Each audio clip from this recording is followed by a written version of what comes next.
Okay, tapos na yung appointment ko maghapon. So, I started, I penetrated.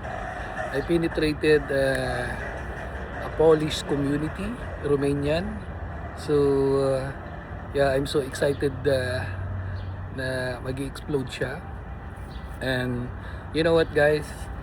Uh, in this industry, kailangan mo lang talagang kailangan mo lang aralin. Number one yan.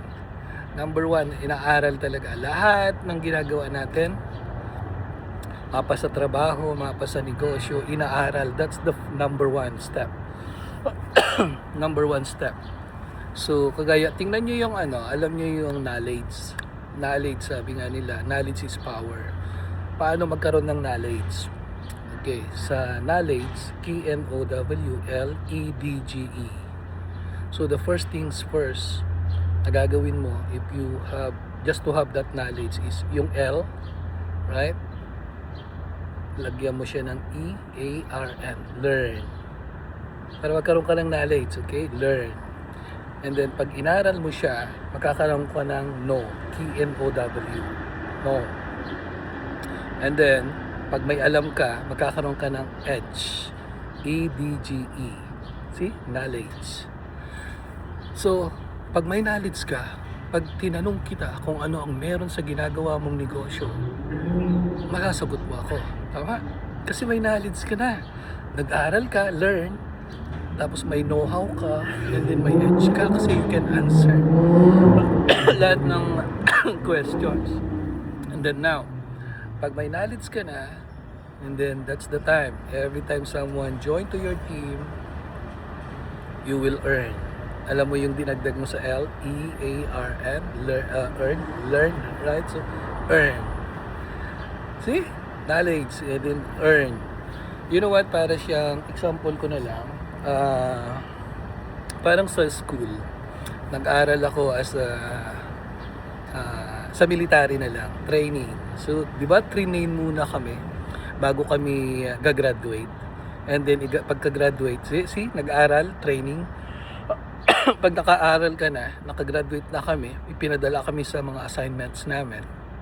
And then, pag nandun na kami, di ba, nag-aral kami, nagkaroon kami ng alam, tapos nakipagbakbakan kami, may edge na kami, kasi alam namin yung maneuver to the left, maneuver to the right. Tama? So, and then, syempre, habang nandun kami, kumikita na kami kasi may sweldo na kami. Right? So, yeah, that's very important. Actually, sa dami ng mga kakilala ko na mga Pilipino na nagne-networking, karamihan, hindi nila alam kung ano yung pinapasok nila. Ibig kong sabihin, hindi nila alam paano i-present yung negosyo nila, paano nila i-share sa kaibigan nila. So, ang sinasabi ko palagi, mahaba ang PC ko. I have a huge patience. Ang advice ko palagi at sinasabi ko sa mga mga kaibigan na sumasali sa team ko, aralin mo muna. Ano ang meron sa kumpanya, ano yung products mo, at paano ka kikita. Kasi ang dami rito, nag-join lang, hindi nga alam paano mag-withdraw ng commission. Kumita na.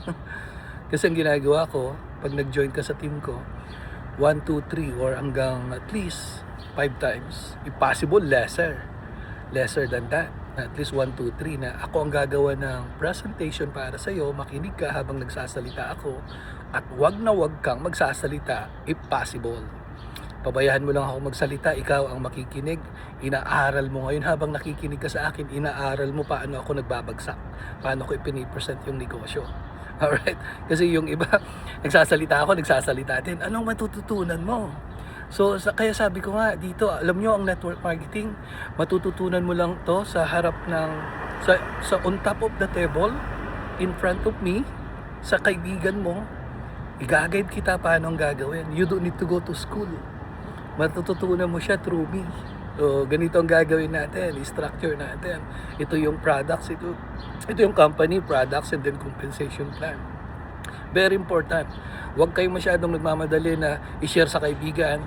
Kasi tingnan mo ito, para siyang sa military din. Para kang pupunta sa gyera.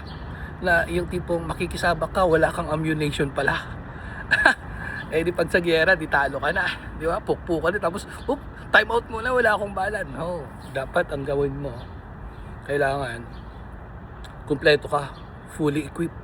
Kumpleto yung mga bandolers mo ng ah, mga magazine, loaded yan ng ammunition. So, ibig ko sabihin, kasi ito sa negosyo, kailangan fully equipped. May knowledge ka sa ginagawa mo. Kaya nga doon tayo pumasok sa tinatawag na knowledge, na aralin mo muna. Knowledge para magkaroon ka ng knowledge. Aralin mo siya para magkaroon ka ng alam at saka para may edge ka. Alright? Learn. Then take action. Action equals result. Cheers!